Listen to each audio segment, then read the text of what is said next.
Pessoal, na aula anterior eu falei que eu tinha acabado essa parte aí de arrays multidimensionais, mas eu tô ficando doido, tá? Na verdade, esqueci de falar algumas coisas, então arrays multidimensionais terão duas partes, tá? Primeira coisa que eu esqueci de falar, uma pequena observação, né, que eu fiz só com 2 dimensões, mas eu posso tranquilamente ter 3 dimensões, ter 4 dimensões, 5 dimensões, assim por diante, tá?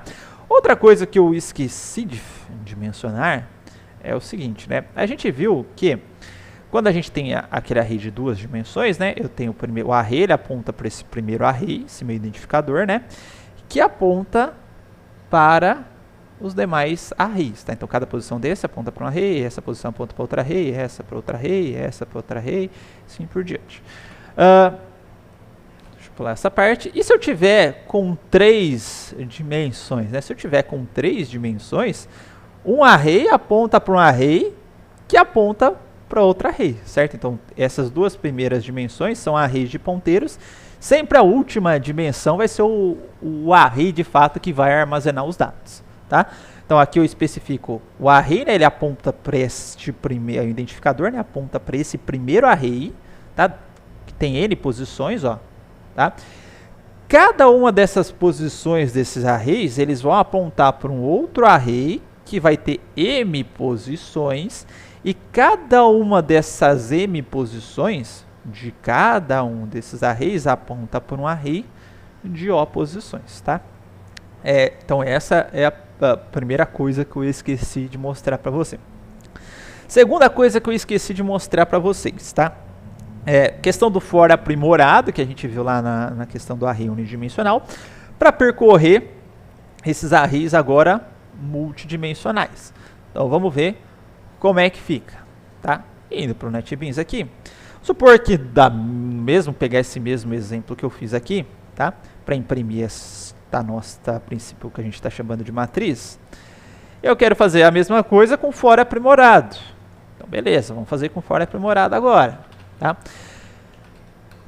Então obviamente vou ter um for para percorrer uma linha, um for para percorrer uma coluna, tá? E a gente viu que no for aprimorado eu tenho que especificar o tipo de cada elemento da coleção que eu quero percorrer. Bom, qual que é a coleção que eu quero percorrer? É a matriz.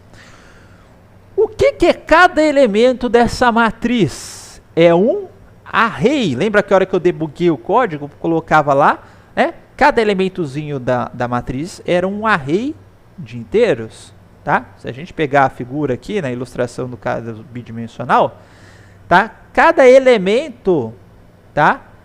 Desse meu array é um array unidimensional, certo?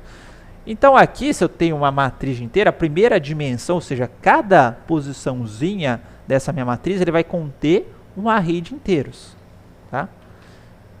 Unidimensional. Então aqui eu vou colocar, pode ser linha, tá? Então o tipo de dado de cada entrada dessa minha matriz bidimensional é um array unidimensional, certo?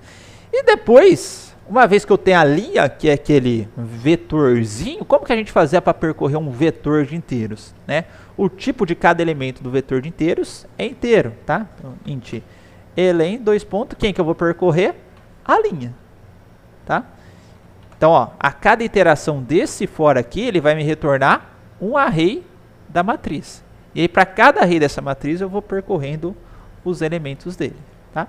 E aqui é só a gente fazer a mesma coisa, colocar um /t aqui, elen mais bonitinho, tá? Aqui eu dou um salt para pular de linha. Opa, esqueci de tirar o println. Tá? Temos agora o mesmo efeito, beleza? Outra coisa que eu esqueci de mencionar para vocês, que eu tinha mencionado no começo da aula, tá? É o seguinte, deixa eu voltar para os meus slides. Como cada elemento desse daqui é um array, lembra que array eu crio dessa forma, com new, criação dinâmica de memória, tá? O que isto me possibilita? Tá? Me possibilita um negócio muito interessante, pode ser prático em alguns momentos da vida de vocês, que é o seguinte, ó. O Java, então, ele precisa tá? Que você fixe só o número das dimensões, tá? Dos arrays que apontam para outros arrays. Nesse caso aqui, ó, eu tenho um array que aponta para outros arrays. Então, eu preciso só fixar o número dessa dimensão. O número dessa dimensão eu não preciso fixar. Por quê? Porque dinamicamente eu posso criar um array de tamanho qualquer do tamanho que eu quiser e atribuir para essa posição. Depois eu posso vir criar um array de tamanho que eu quiser e atribuir para essa posição e assim por diante. Inclusive eu tenho uma figurinha aqui para ilustrar isso. Tá? Então agora eu posso declarar um array dessa forma e criando os arrays conforme eu quiser e atribuindo para essas posições. Vamos fazer um exemplinho aqui para vocês. Tá? Em vez de eu criar essa matriz 4×3, eu vou só criar uma matriz 4, ou seja, essa minha matriz aponta para um array com 4 posições. O que esses caras apontam? Por enquanto, para nada. Vamos ver? Vou colocar um salt aqui. Para colocar um breakpoint.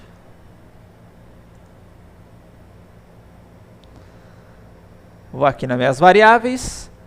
Matriz, ó, tamanho 4. Mas cada elemento, ó, 0, 1, 2, 3, 4, aponta para nulo. Tem nada atribuído para eles ainda. Mas aí, dinamicamente, eu posso chegar aqui, por exemplo, na posição 0. Eu quero criar um array de inteiros de 2 posições e atribuí-los, int 0 não, né, meu filho? Matriz 0. E atribuí-los a matriz na posição 0, ou seja, esse vetor de inteiro aqui, agora esse elemento 0 da matriz vai apontar para esse vetor de inteiro de tamanho 2. Aí eu posso pegar uma outra posição dessa matriz, matriz 1, por exemplo, igual new int. A segunda posição eu resolvi que vai ter 10 elementos, tá? A terceira posição eu resolvi que vai ter 5.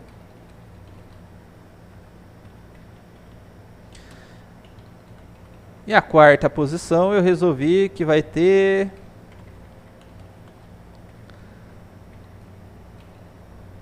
Colocando só no número par, então vai ter 8 elementos. Tá? Agora eu vou debugar esse cara aqui, vou parar. Vou depurar. 4, não, né? Cabeçudo 3.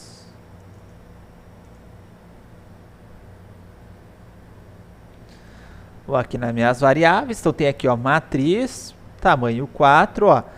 Agora, cada elemento dessa matriz, 0, 1, 2, 3, eles contêm uma estrutura aqui do tipo array de inteiros. Estão vendo? Então, isso antigamente estava tudo nulo, que eu não tinha criado, agora eu criei e fiz a atribuição a essas posições. Aí perceba que na posição 0, o length aqui está 2, ó, 2.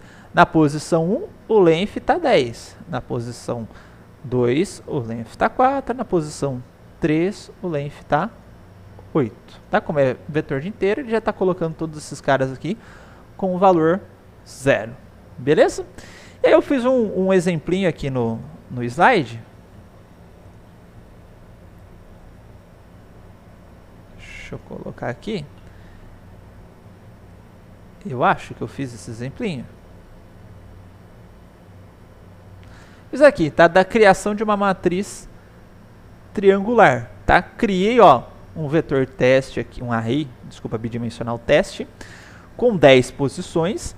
Aí fiz um for, ó, para pegar cada uma dessas 10 posições e atribuir um vetor de tamanho i mais 1, ou seja, na 0 meu vetor tinha tamanho 1. Na posição 1, meu vetor tinha tamanho 2, na posição 2, tamanho 3, na 3, tamanho 4, 4, tamanho 5. E assim por diante, depois só fiz um forzinho aqui para percorrer esse array e ilustrar. Tá? Isso é muito útil, porque muitas vezes a gente trabalha com...